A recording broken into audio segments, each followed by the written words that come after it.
Cust is located on the inland scenic Route 72. It's a popular place to stop for a coffee, a bit of shopping, a visit to the museum, or if it's Tuesday, you'll find the ladies of Cust playing bowls.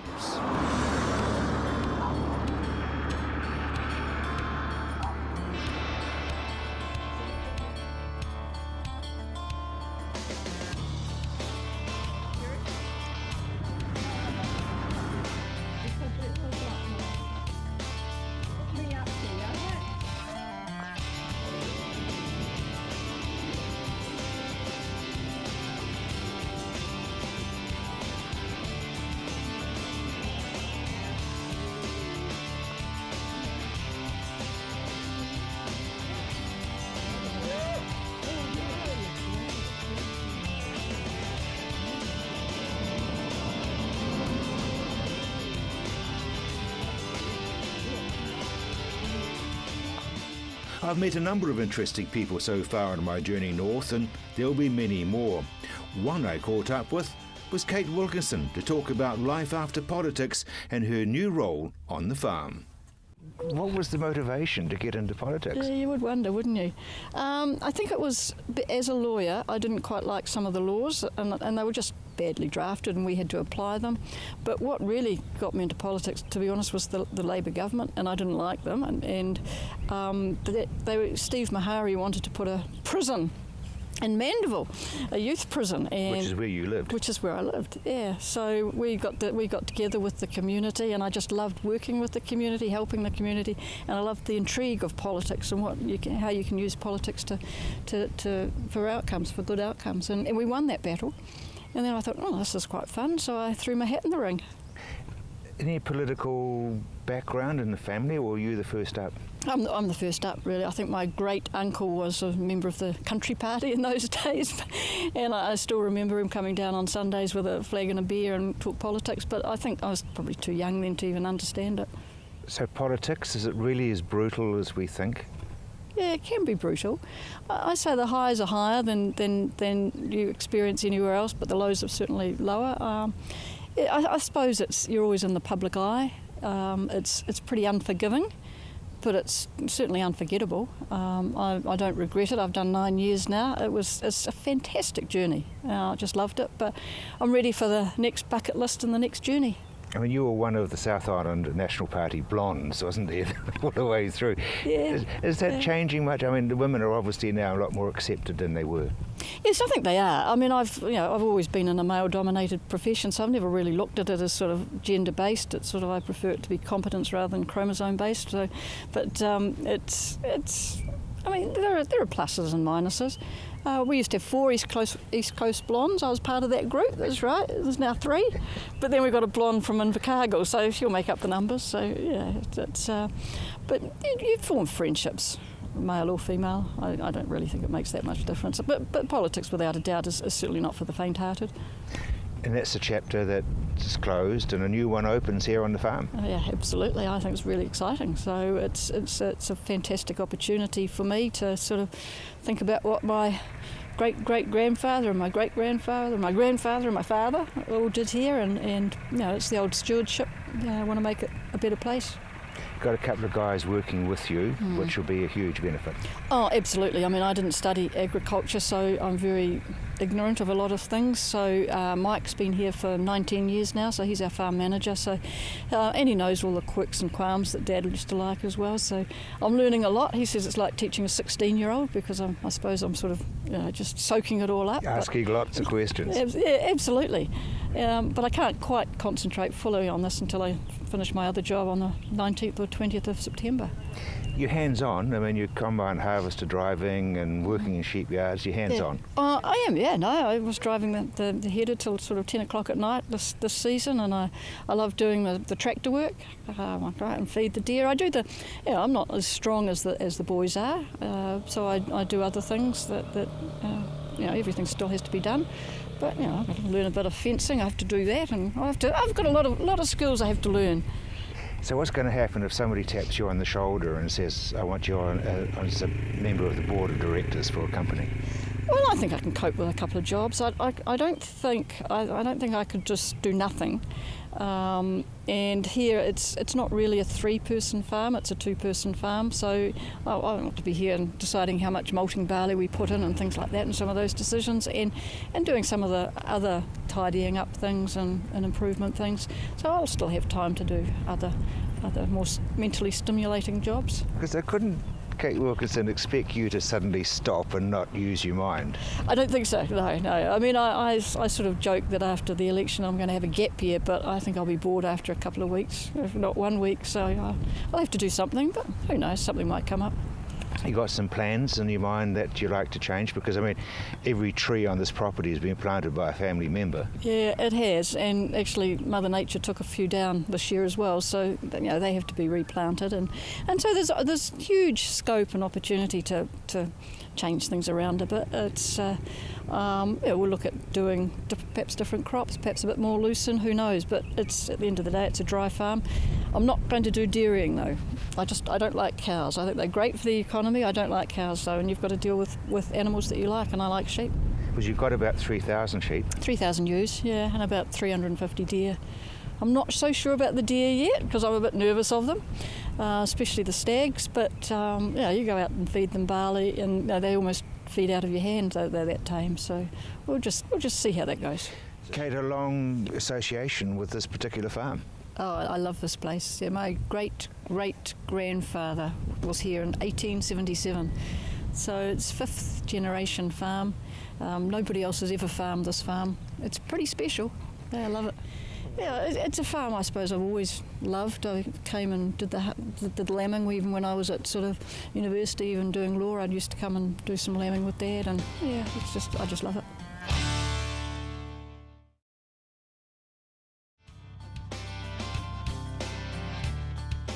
Ellie Brown is a flax weaver from North Canterbury. Her work is done using traditional flax weaving methods.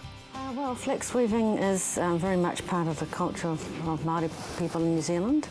I think when they first came to New Zealand, they would have been used to using palm trees and things for weaving, and of course they didn't find much in the way of palm trees here, and so it was discovered that flax had a nice fibre content, and they started to use that. Some things needed to be changed, like with a palm leaf, you've got a keel down the middle and leaves coming out the side, because flax leaves don't have that. So they've adjusted their types of techniques of weaving to suit flax, and then went on to use the qualities of flax to make a lot of different things. So how did you learn? I worked with some people who were interested in flax weaving too, and so I caught their interest and started doing it then, and then I've continued on with my own learnings with flax and developing different things, and just kept doing it. And the thing I love about it is that you can just go out into the garden, pick some leaves, and then weave something with it without having to do anything else. You can do it at the beach, or you can do it while you're camping. There's no cost particularly involved. You just need a knife to cut the flax and something to soften the leaves with. So there's a flax leaf like that, which I've just cut from a Phormium tenax leaf, flax bush, which is the upright ones, which have the most fibre in. And the process is just to make the strips for the bag first, is to take off that hard middle part, like that, and then just divide the leaf into strips. And then you've got the start of strips to make a basket. They're dyed with chemical dyes, the ones that I've got. You can dye flax with natural dyes, but it's quite hard because flax has quite a large wax content, so it's quite hard to dye the flax itself because the dye can't get through the flax. So quite a bit of it looks very traditional, but there's also a fair bit of alley in it. Yes, I have. These are both traditional patterns. I'm doing these as samples for the next book I'm writing, which is on making baskets. So those are traditional samples to show people how to do that. Because flax is such a sculptural kind of material, you can do anything with it while it's still damp, and so you can make different shapes. Like I've got an elongated basket. I do 3-cornered baskets and put little curly things around on them. Yeah, different sorts of things like that. I like to use the basic techniques but be creative with them at the same time. I used to be at the Arts Centre Market, and people would come along and buy baskets and things, mostly tourists, buying them for to take home, or for people buying them for gifts. Of course, the flowers are popular, making flowers with flax. They used a lot for wedding bouquets. You're writing books? Yes, I am. My first book was this one, which is Weaving Flowers from New Zealand Flax, and we published that ourselves here. So Bob's the publisher, printer and publisher and distributor, I guess. And I published that in 2009, and I thought, oh well, maybe I'll see, we might print 100 and see how they go. In actual fact, we've sold nearly 4,000 of them, so it's become quite popular. And so the next one I'm writing is about how to make baskets. So hopefully that will be even more successful. It can be as simple or as hard as you like. You can make a flower in a couple of minutes. I can make it one of those little roses in a couple of minutes. And I've taught young children, really young children, people who have difficulty with their hands. So there are simple things to make and there are more complicated things to make. So doing patterns like that can be a bit more challenging, and doing backpacks and things takes a little bit more time. It can be quite time-consuming making big things. But there are a lot of things to learn. So how did you learn?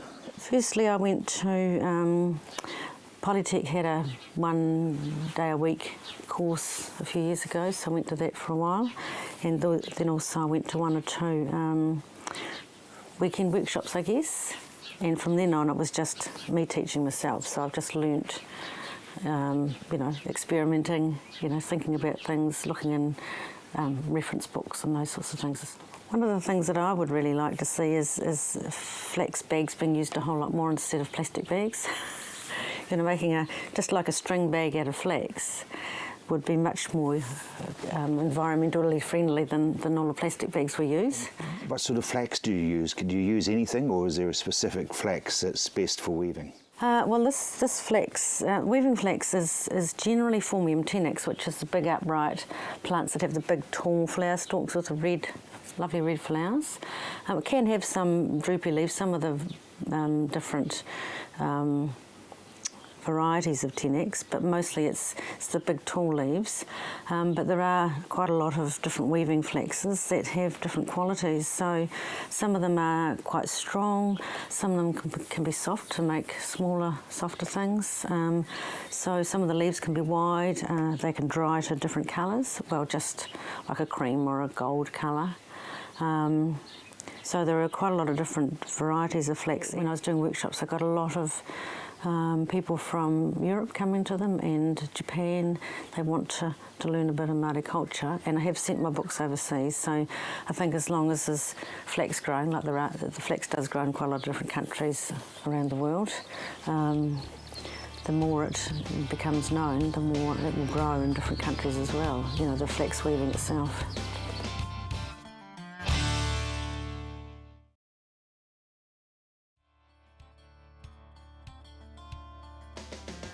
Each week I'll be bringing you an update on the development of Silverstream, and I'll be talking to the partner companies who are working hard on making the Silverstream vision a reality. The historic swing bridge, which spans the stream, is a vital part of the Silverstream development. If you look at the history of Kaiapoi, it goes right back, and North Canterbury in general, and so there are so many small iconic values like the bridge. And more importantly, what the bridge crosses is this beautiful silver stream, with salmon and trout and so on. And it has what Mother Nature has provided us, with this gorgeous stream running right through it. And that was really what John and I looked at and thought, well, when Mother Nature has provided such a wonderful platform, we thought we could actually add a lot of value by building around it and not sort of going over and getting rid of the things that aren't needed, but actually being quite true and respectful to the history. And Butcher's Bridge behind us has a lot of history behind it, even to the point of where it was dilapidated, there wasn't a lot of money behind it. All the community came together and they've all, got their hammer and nail bags out and did work themselves, raised a little bit of money, one deck at a time, one piece at a time, saying never die. And that's really the values that we believe that North Canterbury has, and Waimak in particular, with Meatworks closing and all those things in history, that find that there is something about Kaiapoi that we've embraced, we felt quite at home with. And so all we've done really is work together with the community, work with what Mother Nature has given us. And you can believe a lot of what you put together yourself, but when the community respond by saying, we actually want to be in here, and if you look at the pace that this subdivision, this community is moving at, it's giving us this feedback to say that we're actually on the right path. What we've done here is worked off the stream, as we spoke about earlier, and actually looked at this whole community space. When we finish that, we have to maintain it and make sure that it's in pristine condition. After a certain amount of years, council then take over, and then it's part of the normal maintenance that the district council would then look after. One of the main features of the Silverstream development is the commercial retail area. At just over 4,000 square metres, it's a complex project. One of the main complexities for us in the structural team was making the commercial area work from a geotechnical foundation point of view. There has been a lot of groundwork in the commercial area that's all been designed to code, and then we have to also make our building sit on that civil site that's been prepared and make sure that all the foundation loads go to where they need to go. Silverstream commercial area is really the business part of Silverstream as opposed to the residential part.